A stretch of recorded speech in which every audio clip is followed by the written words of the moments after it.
Bom dia, boa tarde ou boa noite, pessoal. Tudo bem com vocês? Meu nome é Railander Faria e acho que todos que estão assistindo já sabem o meu nome, né?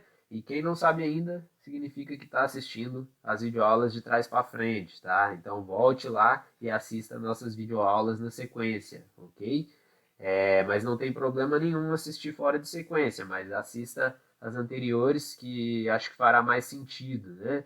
Então, vamos aqui para nossa apresentação. Nessa videoaula, pessoal, eu tinha pensado em alguma coisa que foi alterado, né? Como eu disse em aulas anteriores, esse cronograma está sujeito a revisões, né? E aqui nesse item 5, que é a nossa aula de hoje, eu fiz algumas alterações, né?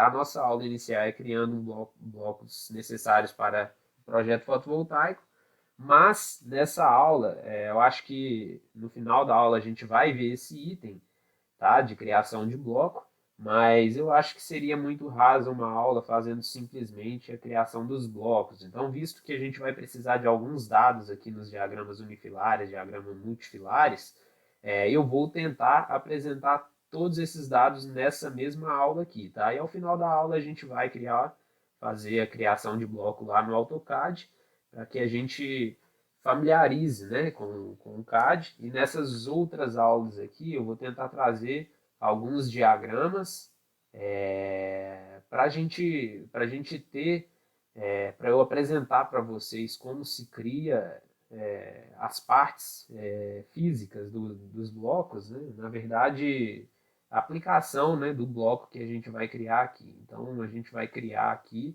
blocos aplicados já nos diagramas, ok? Então aqui a gente vai criar um bloco que já é aplicado em nosso projeto, mas a gente não vai criar todos, tá?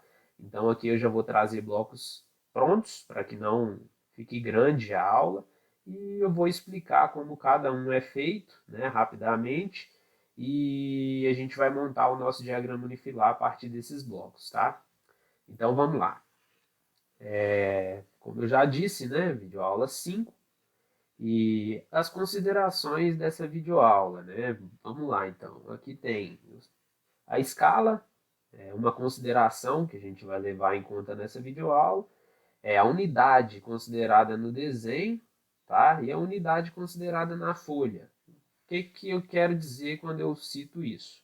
Bom, aqui o que eu estou apresentando para vocês é a altura que a nossa letra precisa ficar no AutoCAD, tá? Vocês vão entender ao final dessa aula por que que eu fiz essa alteração. E estou apresentando o tamanho da nossa letra.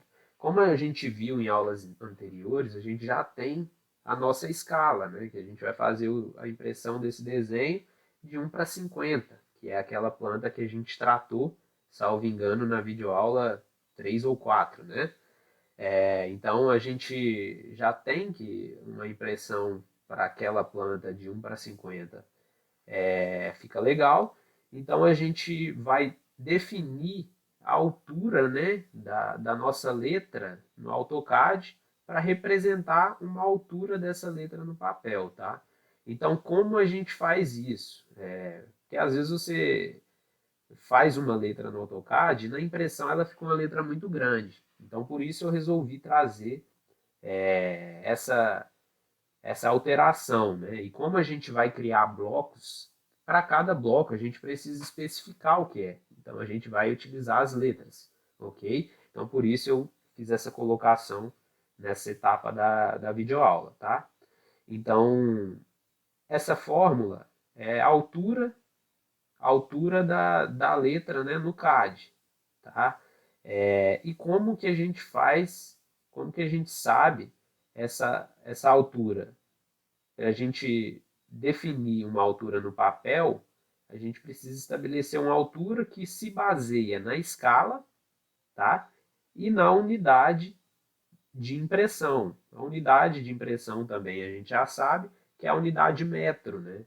Como a gente está trabalhando com um desenho grande, a gente não está trabalhando com peças de motores que são considerados em milímetros, né, centímetros, então a gente está trabalhando com metros.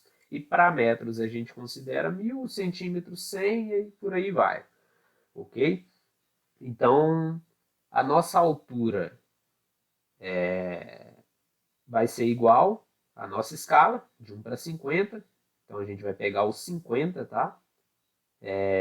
Multiplicar pelo tamanho da letra que a gente quer no papel e dividir pela nossa unidade, que é metro, ok? Então, a nossa altura da letra no AutoCAD, a nossa altura, né, vai ser 0,15, tá? Então, lá no AutoCAD, a gente já definiu que a gente está desenhando em metro, então a nossa folha tem que ter 0,15 centímetros no desenho do AutoCAD para sair com 3 milímetros na folha impressa em uma escala de 1 para 50. Bom, parece complicado essa parte de escala, né? Mas é bem simples, tá? E espero que todos tenham entendido a explicação. Mas como eu disse, eu vou tentar fazer um encontro virtual aí para a gente tirar algumas dúvidas, né? Que ficar ao longo dessas videoaulas, tá? Bom, eu trouxe aqui para vocês, isso aqui eu encontrei na internet, tá, pessoal? Não foi criação minha, esqueci de colocar a referência aqui, mas isso aqui eu peguei do site Qualificad, alguma coisa assim, tá? Qualificad, acho que é isso o nome do site, que é um exemplo bem didático, né, para explicar as folhas, tá? Então, como a gente vai desenhar folhas em milímetros, por isso a gente precisa considerar esse metro sendo 1000, tá? Visto que 1 metro tem 1000 milímetros, ok? Então, quando a gente for para a nossa folha desenhada em milímetros, a gente precisa fazer essa conversão da letra, ok? Então aqui falamos da escala, unidade do desenho, né? Que é 1 para 50, e unidade considerada na folha, né? Que é o milímetros, tá? Então, uma curiosidade que eu não percebi a primeira impressão, e creio que muitos que estão assistindo sabem disso, mas muitos também devem ter passado despercebido disso. Mas uma curiosidade é que você pode ver que essa sequência é de 1 para 50, né? Então, a folha A8 é a metade da A7, a A7 é a metade da A6, a A6 metade da A5, e assim vai, né? Então, a gente sempre vai considerar na nossa impressão a folha em milímetro, tá? E aqui está a tabela da BNT, que estabelece o tamanho de cada folha, tá? E com o desenho, com o comando que a gente aprendeu lá, o REC, a gente digita REC, barra de espaço, digita primeiro a coordenada do eixo X e segundo a coordenada do eixo Y, barra de espaço, e a gente já vai ter o tamanho da nossa folha, né? Então, se você quiser imprimir a folha deitada, a sua coordenada X vai ser 841 e a sua coordenada Y vai ser 594, ok? Bom, então agora vamos para o CAD. Na verdade, vamos primeiro apresentar aqui, baseado no que a gente dimensionou na última aula, né? Que a gente mencionou, fizemos o dimensionamento e apresentamos a nossa planilha aqui e chegamos no valor de 6 placas, tá?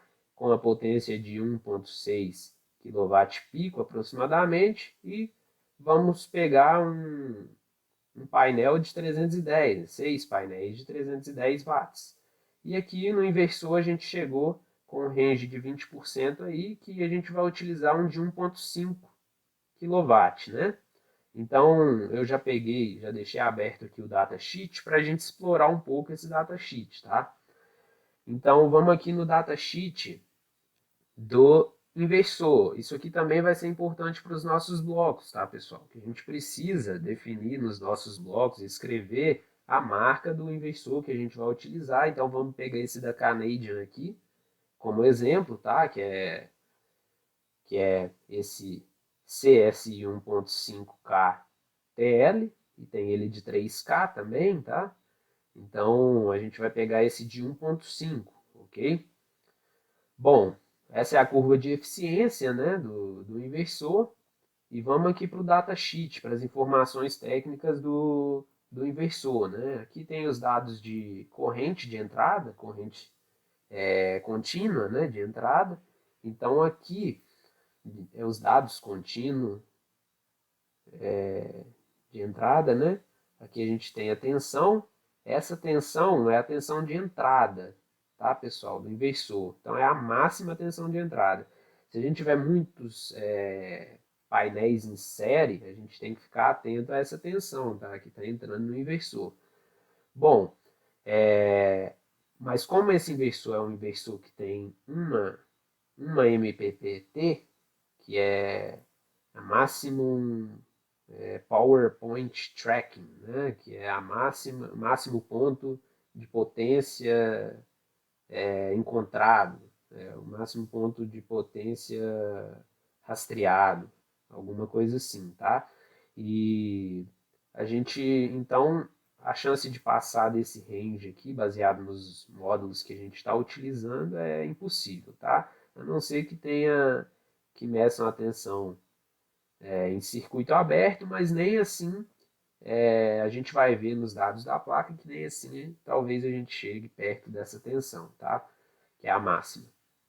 Bom, a corrente de para startar o inversor é 80 volts, né? Então, conforme a sua radiação solar lá na edificação tiver baixa, esse inversor vai desligar, né? Quando as placas estiver gerando menos que 80 volts, tá? Então, é um inversor automático.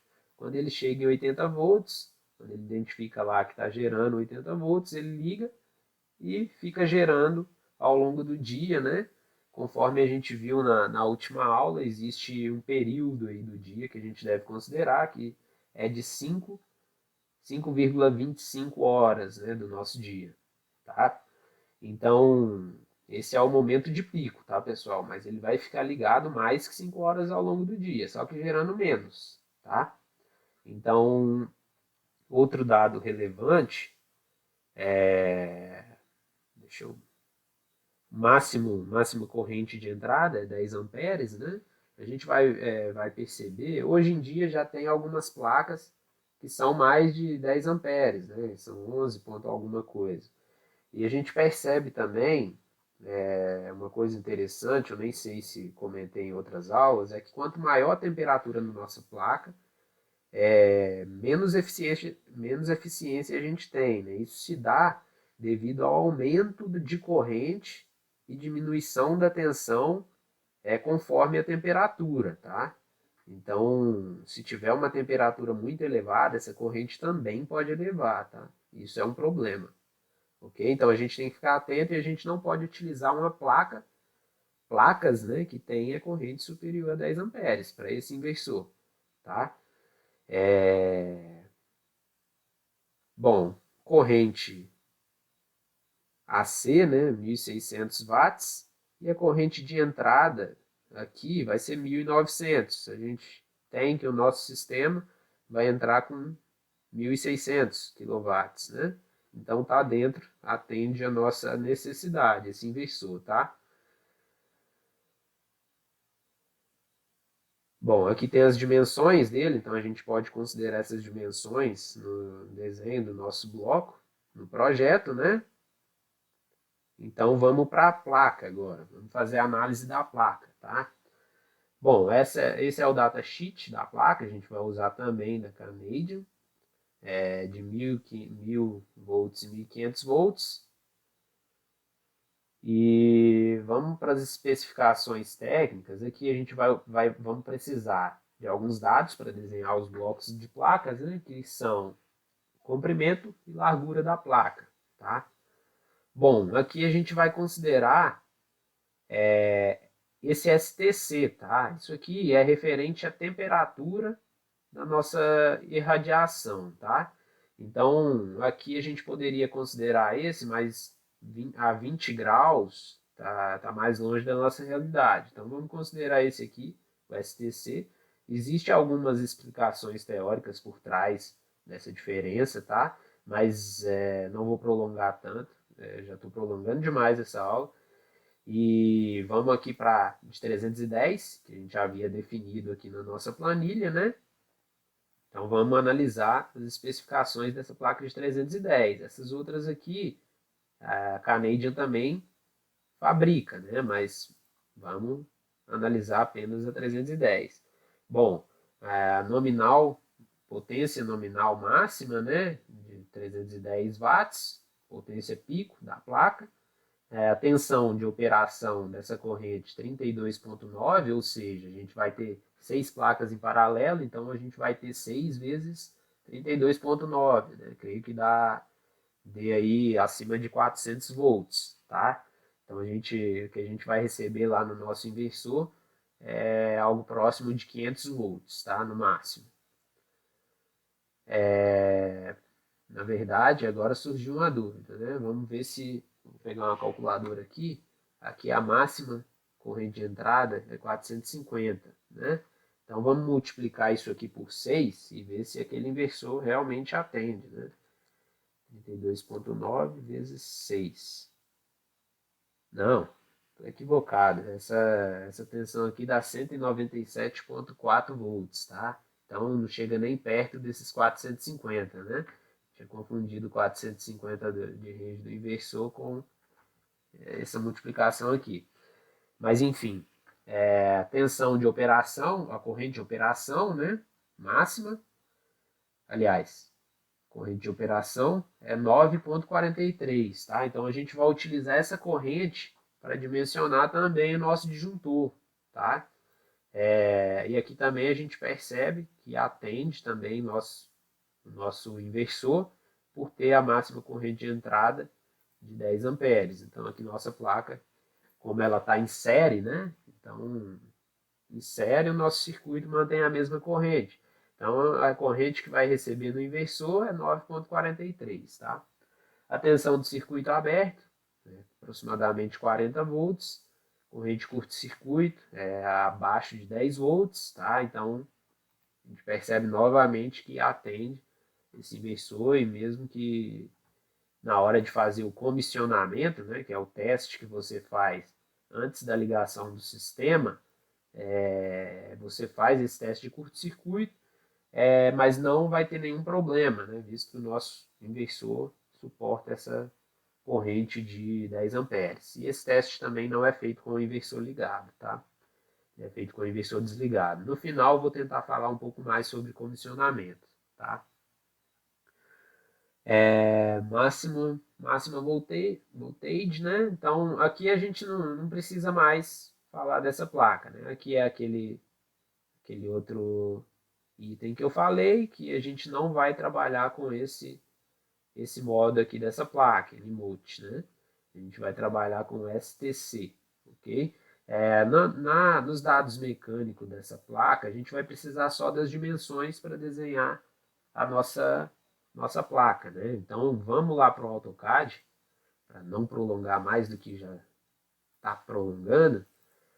Opa, vamos abrir aqui já a nossa aula, né?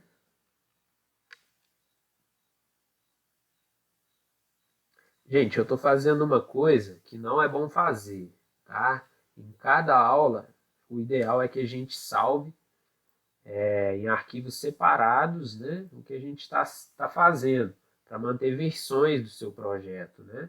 Mas como se trata de um projeto pequeno, a gente vai salvando um em cima do outro aqui, até obter o resultado final, tá? Mas o ideal é que sempre que você mexa em um projeto, você salve a versão que você está mexendo, né?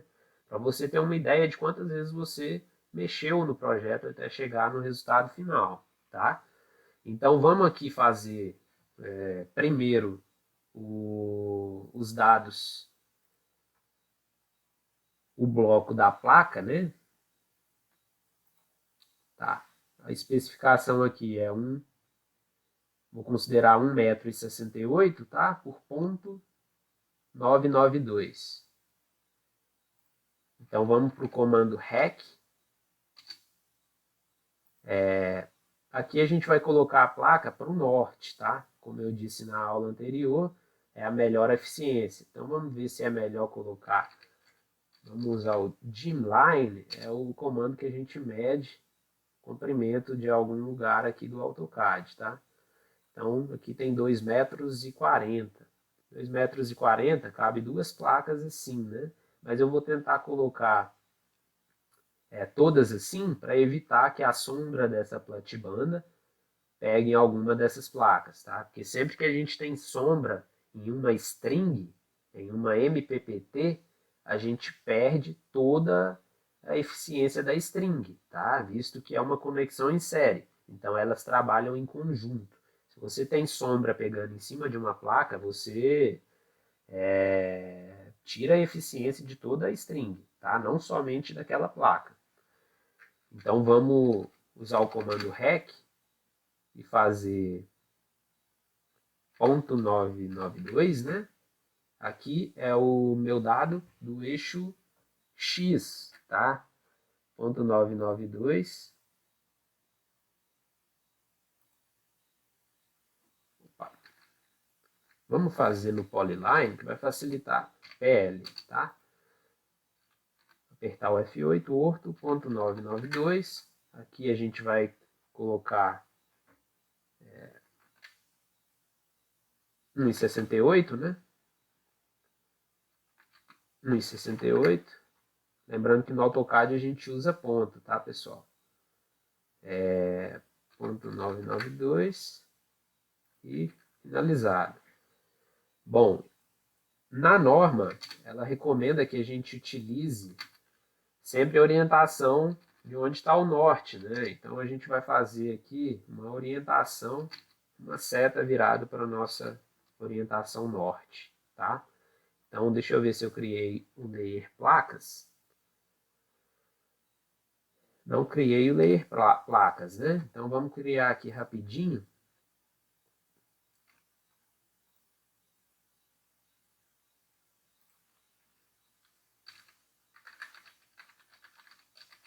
Vou colocar uma layer que destaque, uma cor que destaque mais, né? Numa pena 4, que é o que a gente precisa destacar no nosso projeto, né?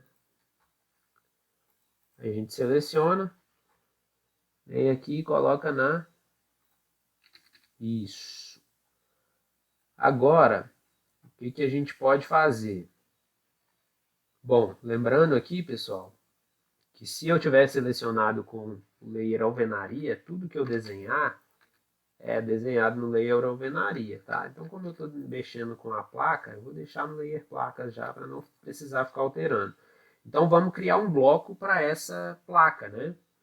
Bom, como que a gente cria o bloco? Primeiro a gente seleciona a placa, tá? A gente poderia simplesmente jogar ela aqui, funcionaria do mesmo jeito. Mas eu vou mostrar para vocês o porquê que é bom criar blocos, né?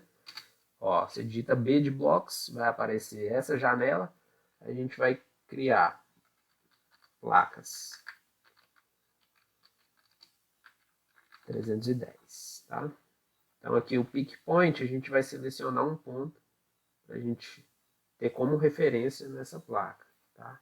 E agora a gente já tem um bloco, ó. A gente clica, é uma união de todas as linhas. Ó, se a gente clica aqui e arrasta, a gente consegue arrastar essa placa, tá? E se a gente clicar duas vezes aqui, aparece essa janela e a gente pode editar esse bloco, tá? Então aqui nessa interface, nessa parte do AutoCAD, a gente consegue editar e criar blocos dinâmicos, tá? Eu não vou ter tempo de falar de blocos dinâmicos nesse mini curso, mas quem sabe posteriormente, né, dependendo do feedback de vocês aí, eu consigo trazer uma extensão desse mini curso, né? Então, vamos copiar essa placa com o comando copy e fazer 6 placas, né? Então, eu vou colar aqui, cliquei aqui, soltei ela aqui, e ela ficou igual, ó, ficou junta, né? Só que na realidade ela tem uma diferença de 2 milímetros, porque aqui tem um grampo de fixação da placa e esse grampo tem 2 milímetros, tá? Então eu vou apertar o comando move, usar o comando move e vou mover isso aqui 2 milímetros, tá?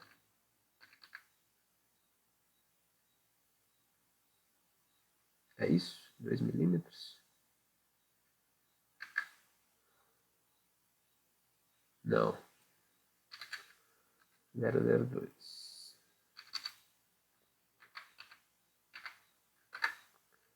Isso. Agora eu vou copiar essa placa, vou pegar como referência a última e vou fazer 6 placas aqui. Ok, tenho as minhas 6 placas, né? Então vamos jogar lá na nossa, pegar como referência esse ponto, com o comando move, né? Que eu utilizei. E eu vou retirar isso aqui daqui. Desligar o comando orto. Deixar isso aqui.